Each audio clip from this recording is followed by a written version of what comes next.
Hi, folks. Welcome back to another episode of Marin Street Capital's podcast, Beyond the Inflection Point. Today, we have with me John Lee. John is the founder and leader of a interesting modern workforce technology solution called Work From Anywhere. John, we met a couple of years ago, and this is kind of just an idea in the back of your head. Tell me about the journey that kind of brought you to the point where you breathed some life into Work From Anywhere, and now you're actively growing it. Yeah, well, I mean, it started actually, I've had a 20-year career, and I always knew I wanted to get into the entrepreneurship route. And back in the day when I was in college, I remember being inspired by a lot of entrepreneurs. But funny enough, a number of them had a recurring theme. They all said, a lot of them had said that too often they felt that they would come to, when it comes to like a big M&A deal, that the accountants had an oversized voice Mm. in when it came to a lot of the deal making side. And they also expressed a kind of a disappointment that they didn't have like more knowledge about the balance sheets, the P&Ls, and the nuances of deal making. And so that kind of inspired me to go, you know what, I've got to understand like accounting, like it's almost like the language of business in a way. And so that's what drove me to do a master's in accounting in Smurfit Business School, then went in and joined Deloitte for 3 years for external audit, which is a great way to get exposure to different industries, different businesses, to get a feel for where would be home for me, what kind of industry, what kind of business would that look like. But along the way then, because I speak like multiple languages, this company, CRH, they're on the New York Stock Exchange now. They're a massive company. They're one of the biggest building material companies in the world. But because I spoke different languages, they kind of brought me in, seconded me into CRH, and they bought me out of my contract early from Deloitte. And then spent the next 7 years with them, getting a fabulous exposure and experience to all these great business leaders.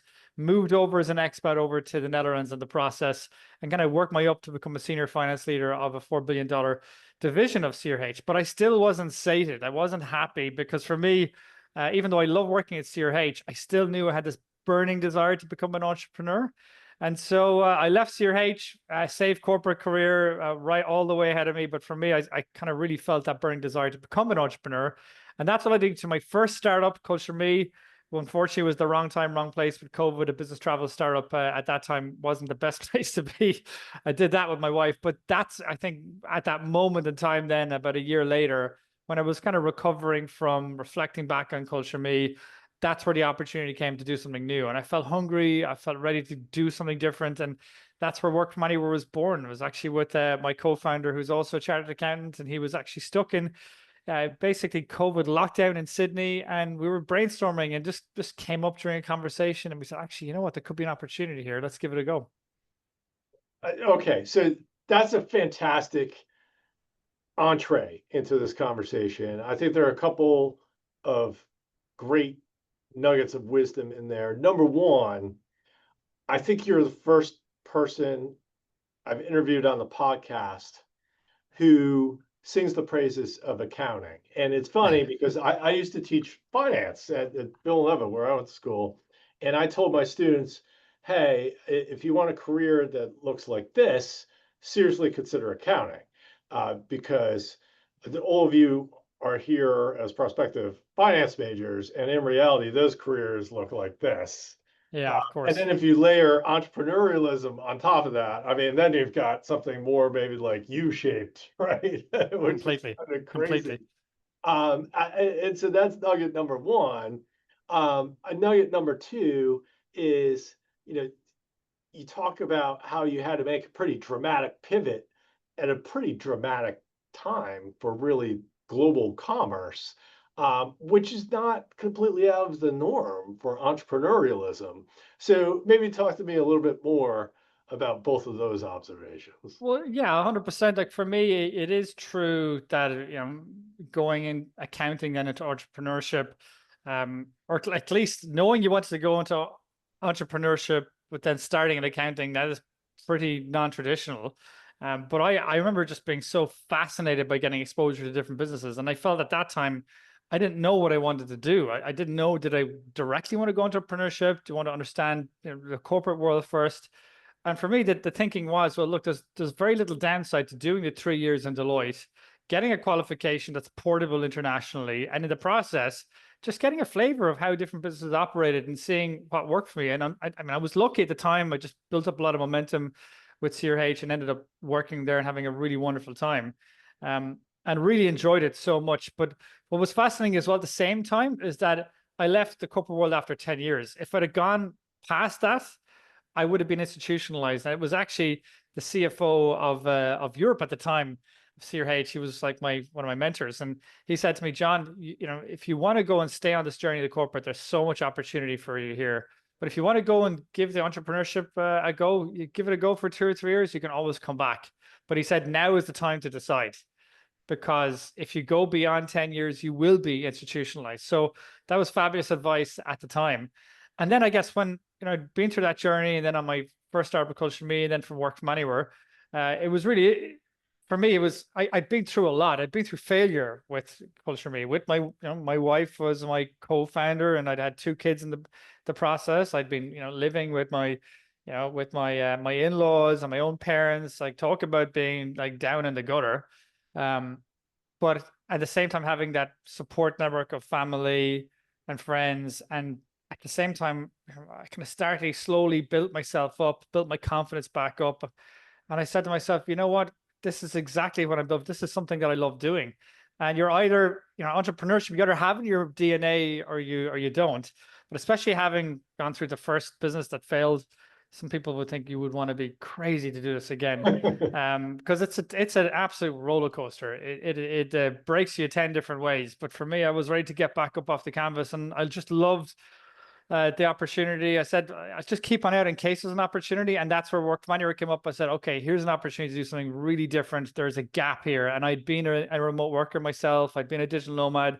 I could see this as a challenge, but then I complemented that with my own experience from being in a large corporate, managing a multi-billion-dollar division, and seeing, okay, tax compliance is a huge difficulty here. There's an opportunity. Let's do something. Fantastic. So then talk to me a little bit about Work From Anywhere. What kind of Yeah. problem is it solving? Who is it solving those problems for? Uh, Yeah. where are you guys now? Yeah. So if you look at it, you've got some of the US, they get 15 days PTO a year.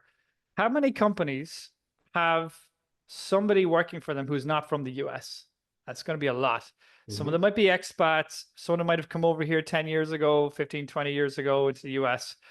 But for many of these people, if you say to them, oh, you want to go back and visit your family back in India, you got to use up all those 15 days PTO. But what if you could say to them, oh, hold on a second. What if you can keep your 15 days PTO, and we will allow you work up to 30 days work from anywhere in India, where you will work remotely internationally. You will be just as productive. You better be, or else we're not going to let you do it again. And you can have that opportunity to be there, you know, care for a sick grandparent, or spend time with your family, or maybe just extend a business travel trip where you can go for an extra week and work remotely from there. We made a bet and we said that's going to be a really big benefit. And that's essentially what seems to have happened. But I think according to Mercer, 78% of companies are doing this.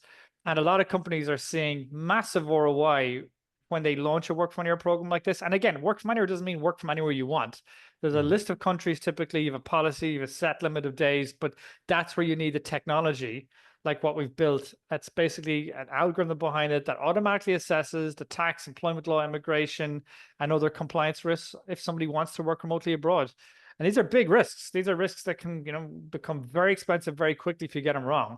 But by doing what we're doing and offering this, and with the Fortune 500 clients that we work with, as a result, they're able to offer something different in their benefits. And on top of that, they're able to retain their employees. And for people, for a lot of, like, you know, there's a lot of talk about personalizing work, personalizing the rewards for employees. Well, this is one that's very personalized. And for the companies that do implement it, we've seen results from the likes of Spotify. They had a 15% reduction in attrition a year after they launched their Work From Anywhere policy. Mercado Libre had, you know, a 6-month pilot of Work From Anywhere amongst their software engineers. They reduced their voluntary attrition from 14 to 4%. So there's a really strong ROI. That's big. For which is big, yeah, which is big. So again, that's the beauty about the exciting thing about doing what we're doing. We get to impact a lot of people around the world, and that for me is the exciting part of, you know, being an entrepreneur, where you're able to have a massive impact way beyond, you know, your direct network. Okay, so your Work From Anywhere Yeah. customers are Fortune 500. Yep. By frequency, most of those would be American, but are most of your customers Yeah, good actually question. American? Yeah. So the clients that we have would be heavily focused on the UK and mainland Europe, but we also have clients in Asia, clients in Australia, for example, clients in the US, clients in Latin America, places like Brazil. So we've a pretty good network. And the beauty about it is we've a great partnership with Mercer, who have been fabulous Mhm. partners, and they give us access to all their clients around the world. And we also have our own direct clients as well that we work with. So that's been also fascinating, just the journey of building up the go-to-market. Like for me, like when it comes to startups, the product in many ways is the easy bit. The go-to-market and finding your niche, and really the sophistication of the sales and marketing engine that you build is fascinating. Okay, so how, talk to me a little bit about the technology behind the product. How did you personally build that? Did you hire developers to do it? Yeah, good question. So in our first startup, Culture Me, we had hired developers, and the first iteration was a total disaster. We lost the plot, and the second iteration the company did was much better. Mhm. That's won as a global award at Culture Me, and the third iteration was kind of so-so. So what I found from that experience was that I said, wow, spending 200 grand or more on getting this stuff built, for me, it didn't really make sense the second startup that I did. So the second time around, what we did is we built it in a no-code tool. I'll tell you how we started off, actually. We started off, first of all, is that before we even, had built the product, I actually put 5 PowerPoint slides up on the product idea. I showed it to, 5 different companies. I said, if I built this, would you pay for it? And they all said yes. And showed it to a couple of more. The reaction was excellent. So said, okay, let's build an MVP. Started Mhm. off on a no-code tool, linked to a simple kind of a Google Sheet algorithm, simplified, and then got the feedback from that. And they were like, this is great, but if you could please add this and this in, it would be great. And so every week we get feedback, product market feedback, iterate the product a bit further every week, basically.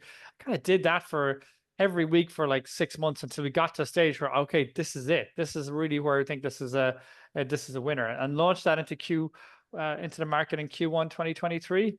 I Mhm. got the global partnership with Mercer Q2 2023, and then it kind of went off from there. Okay, very cool. So then, once you were there, has the company taken any external capital? We did actually. We took angel capital back in 2022. Not much, like 75K, Mhm. but we've basically fully grown it ourselves since then. We haven't taken any external capital, and all the clients we have, we've built a whole engine off the back of that. And so it's quite an exciting stage that we're at the stage where, compared to a lot of peers who have a lot of heavy VC funding, we're extremely nimble, but we're again dealing with the biggest companies in the world that are using our technology.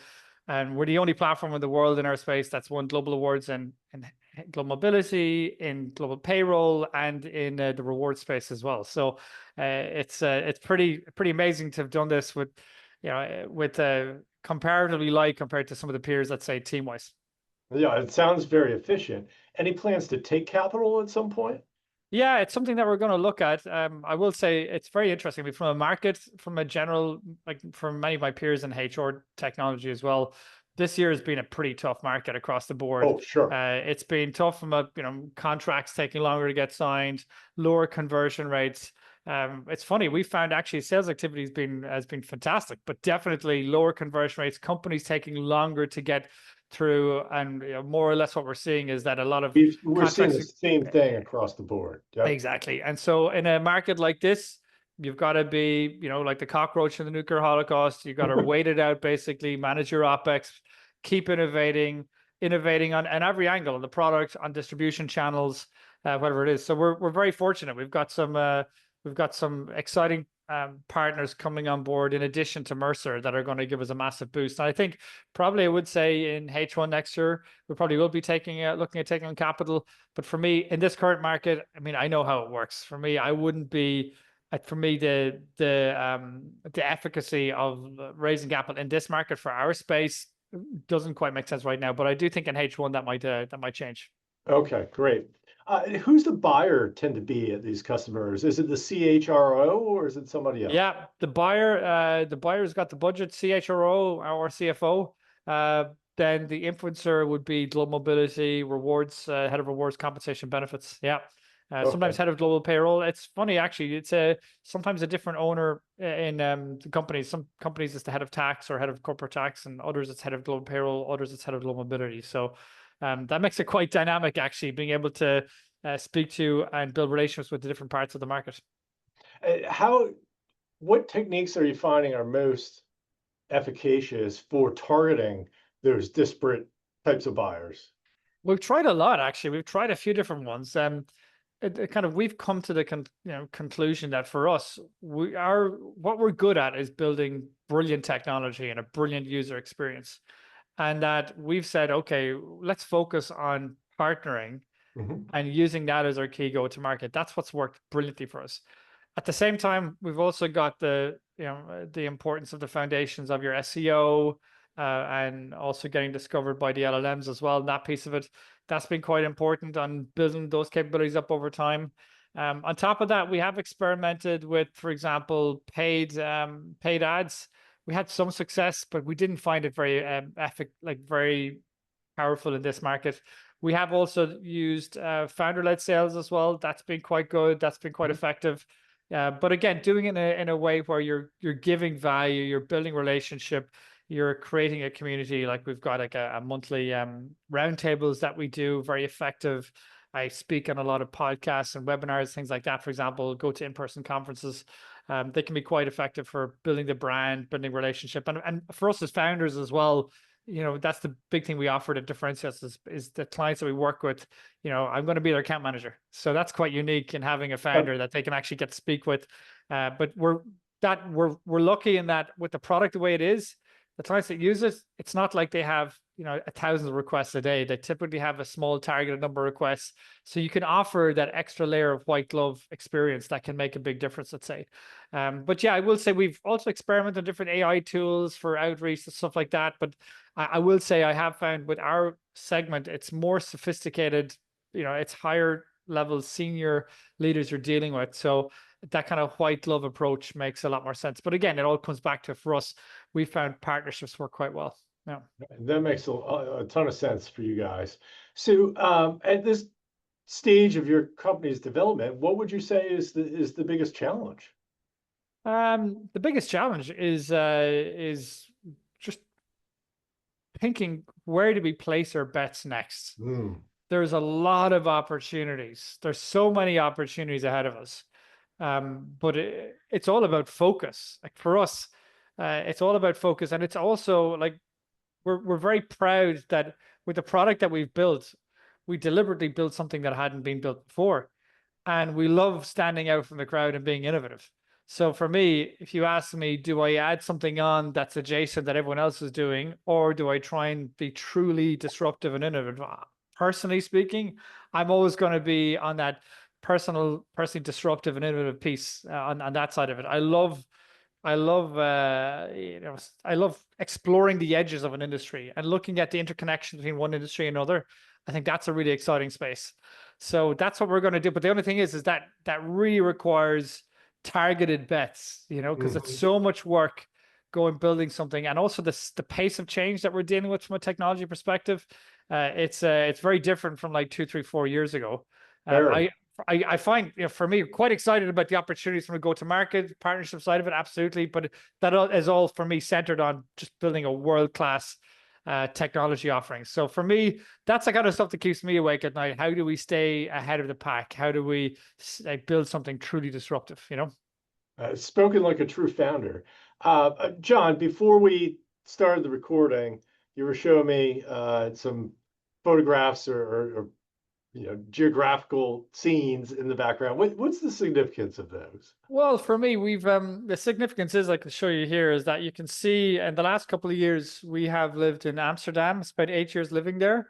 We've lived in Phuket in Thailand, then in Sligo and Limerick in Ireland, and now in the last couple of years we moved to Portugal. And so, yeah, for us, we've been kind of digital nomads on and off ourselves. Like by the time my eldest daughter Rosa was 18 months old, she'd been to 26 countries. So Wow. yeah, so we've traveled quite a bit. My wife and I have been to 70 countries together, and of course we've lived in a bunch of different countries as well. But I will say we found home here in Portugal. I was actually renting a place in Ireland a couple of years ago, and the owner wanted to move back in. So what I did was I built like a simple algorithm for every country in the world, rated them for, best countries to raise kids, best weather, by the sea, taxes, healthcare, kids' education, and all the rest of it. And yeah, basically Portugal and Croatia were the two countries that came up trumps. And we edged just towards Portugal. When I landed here, I just absolutely fell in love with the place. Yeah. Very, very cool. So, obviously you're a founder who's not only selling the product, but you're also sort of designing the product around your own Yep. experience there. Exactly. I mean, it's coming from my own authentic experience, and that intersectionality between, my own individual life experience of being a digital nomad or international remote worker and expat and business traveler, and also then the corporate experience of knowing, okay, the challenges of managing these compliance risks in bigger companies. Yeah.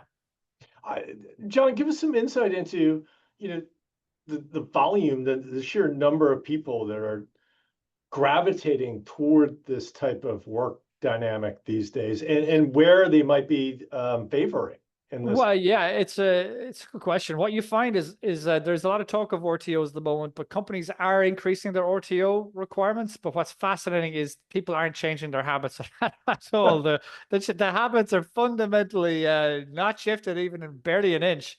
And so when you look at that we all accept that like domestic remote work is landing on a 2-3 day hybrid model, and that's really the dominant model for pretty much most companies that are out there. Some fully remote, some fully in the office, but most companies are gravitating towards 2-3 days hybrid, let's say. If you take that to be the case, well, that's where adding or considering adding international remote work as a benefit, that can be something that's fascinating. And what we find is every company that implements this, the results have been fabulous from a retention perspective, from differentiating themselves in the marketplace. And some companies are doing it from a defensive maneuver themselves because they're seeing their peers, their competitors are offering this and they're losing talent. Like if you want to get that developer, well, that's really hard to get. They happen to be not from the US. Well, yeah, offering this can be the way that to just tip the balance over. Okay, that's fantastic. John, we're coming up close on time here, so I'm going to ask you a question I love asking everybody that appears on the podcast. If our audience could do one thing to benefit you and or work from anywhere, what would that one thing be? Well, consider on the one hand that working from truly anywhere is not possible. You want to go to North Korea for 9 months, it ain't happening. But at the same time, a certain amount of work from anywhere absolutely is. And that we've got all the tools, we've got free white papers, guides, policy templates that are all for free, that if you're working for a company, you say, okay, I would like to look at implementing this in my company, or I'd like to share it with my HR team. We've all the resources to help get people going. There is a way to do it, and we've built a whole framework for how to do it, and it's all for free. So visit the website, wfa.team, and then you get them all there for free. Go for it. And of course, happy to help out any audience.